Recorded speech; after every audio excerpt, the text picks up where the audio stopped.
Wednesday, Okihili. Hope everyone's having a fantastic day. Please stand for the pledge. Kids,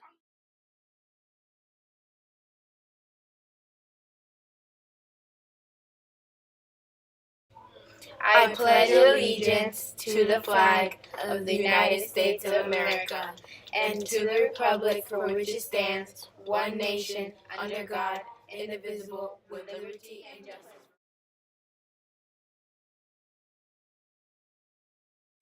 Please stand for the pledge. Kids on the Slope meets tomorrow after school in the quad. All members must be there. Chess club on Friday. In sports today, there is a Polo girls flag football game. Come out and cheer them on.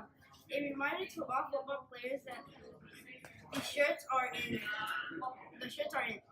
Bring money to Mrs. Wilkinson.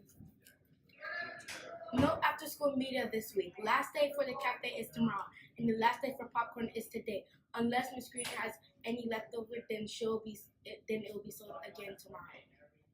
Have a great afternoon, everyone. Voices to raise awareness for the missing.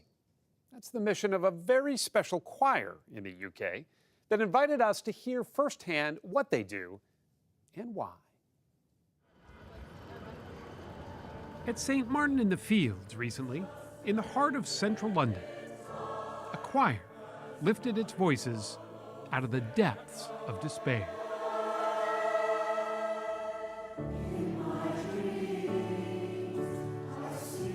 Nearly every member has endured the anguish of a missing loved one. Children, mostly. Some, like Peter Boxall's son Lee, disappeared decades ago without a trace. If he is in heaven, then I just pray that he can hear us and that he will know that we're still thinking of him, that we still love him. They call themselves the Missing People Choir. 30 or so voices from every walk of life. Take a breath and... Most had never sung a day in their lives until music producer James Hawkins volunteered to start the choir back in 2014.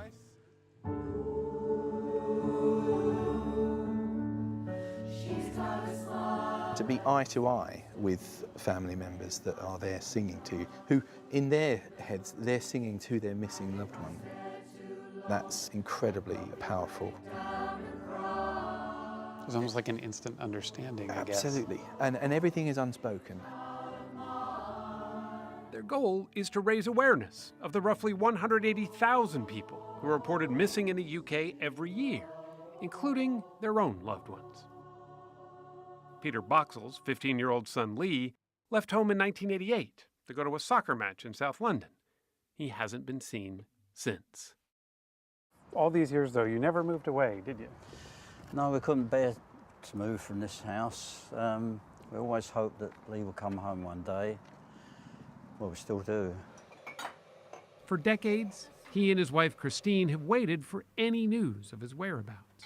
And in all that time, Lee's room has stood just as he left it. His school blazer on a hanger, homework unfinished on his desk. You haven't been able to grieve? We've not been able to grieve, no, because we don't know for sure what happened to Lee. I've got that little bit of hope that he hasn't been murdered.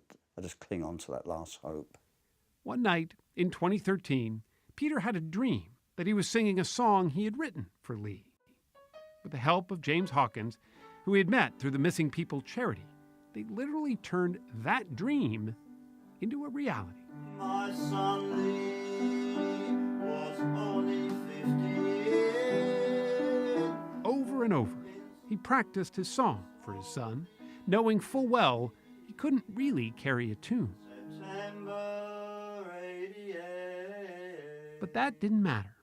At the annual Missing People Charities event, Peter got up and sang it, belting out his solo as if he'd been singing all his life. Where is Lee?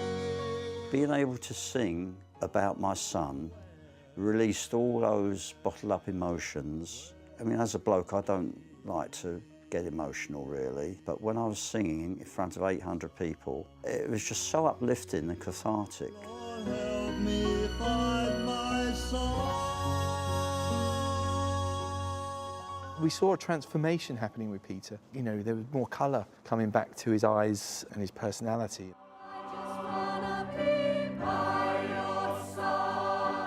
If singing helped Peter, Hawkins thought it might help others too, like Rosalind Hotchkiss and her eldest daughter, Nina Gross.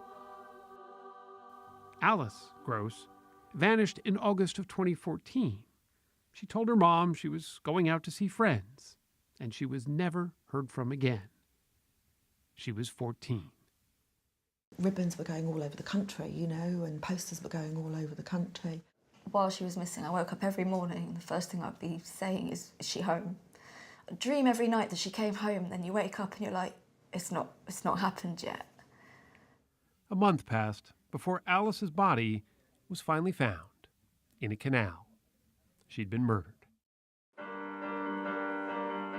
Alice's talent for music, however, lives on.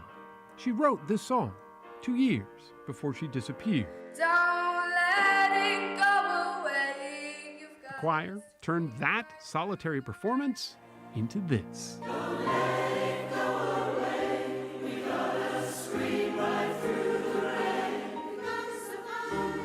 For Roz and Nina, music has proven to be the one thing that soothes that wound that will never heal.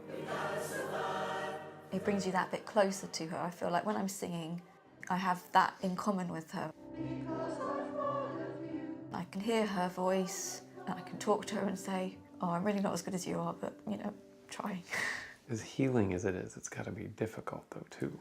Yeah, and you get some rehearsals which are more difficult than others.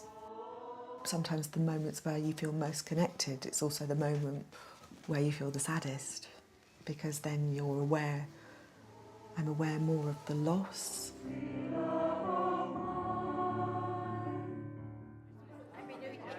There is comfort in their togetherness. Each of the choir members feels it.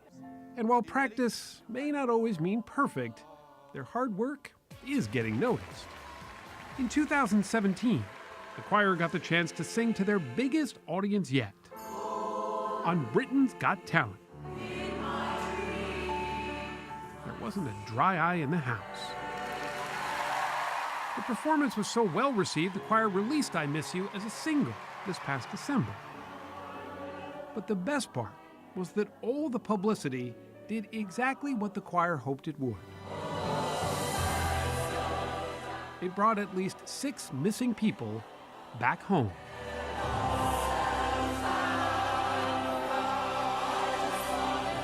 Jude Blenko was one of them.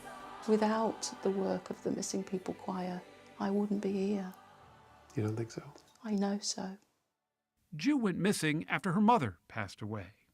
She'd been caring for her for more than a decade and was so grief-stricken about losing her, she had a mental breakdown and wandered away in a fog. And I just thought how easy it is to just become a lost person, a faceless person, someone without a story.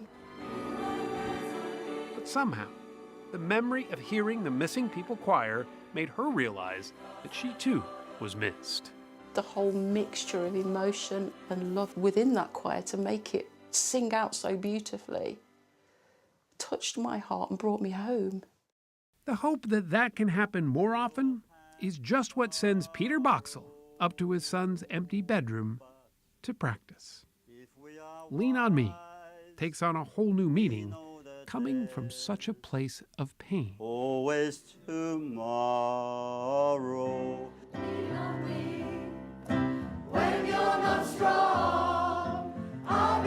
There's something about that communal singing together that has a healing power and property to it, which I don't think I even want to know why he does it. I'm happy that it does. A choir singing their hearts out while healing them too.